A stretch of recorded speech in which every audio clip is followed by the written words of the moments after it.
Now, racing unmanned aerial vehicles, better known as drones, is a new sport that's on the rise in the United States, Europe, and Asia. Drone Squad, a Los Angeles-based tech startup, connects local drone pilots around the world for fun, but it's the intense competition that's taking this new sport to another level. Africa 54's Paul Ndiho explains. Drone racing. The technology for the new sport is only a few years old, but drone racing has progressed from hobbyist racing in empty parking lots into a competitive sport. In September 2016, the Drone Racing League and ESPN reached an agreement for the network to broadcast races. Startups like Drone Squad, founded last year by Peter Muro, have emerged and are sponsoring drone races. There's been an explosion in the sport because now all these professional pilots can really train and measure their progress. So we've recorded over 200,000 timed laps since introducing this a couple months ago. And so pilots are using it like crazy for training. The next step is we're going to allow you to connect multiple race trackers together, and we can actually run a race with multiple people. Pete Muro, a certified drone pilot and software developer, says there's real potential for the drone racing to go mainstream.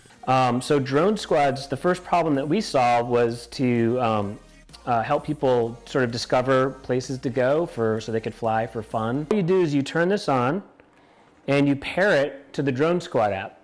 So now all the trackers have been connected, and when you start the race, you just press a button on the phone, and all the race trackers will go into a race mode. So it tells the race tracker that Pete is on Fat Shark 1, so listen to Fat Shark 1, and when I fly over, it'll register a lap. Pilots in nearly 2,500 cities are already using Drone Squad application to build new clubs and grow the ones that they already have. There are rules and guidelines when you do fly about how you fly. You need to have a spotter, someone that's also watching the drone, because you're wearing goggles and you may not have total awareness, and you're supposed to stay under 400 feet and some rules, and not fly within 5 miles of an airport. Muro says drones zip through obstacle-filled courses piloted by humans wearing something akin to a virtual reality headset.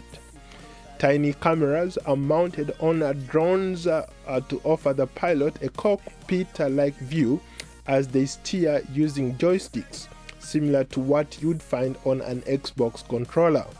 Muro has also created a cutting-edge application that is free and available in the App Store and Google Play for drone racing enthusiasts to meet each other and share app feedback and get support.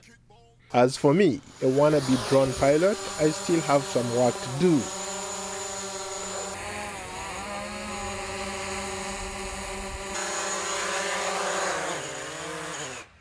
Analysts said the drone industry expects increased use of the aircraft will help to create more than 100,000 jobs and 82 billion in economic activity by 2025. The US already has granted 76 exemptions to new rules, mostly to companies that want to operate drones at night. For example, some of the commercial drones are already being used to distribute medicine in Rwanda, Malawi, and other parts of Africa, to monitor crops, inspect bridges, and transmission lines. But for tech entrepreneurs like Peter Muro, the sky is the limit. Paul Ndiho, VOA News, Washington.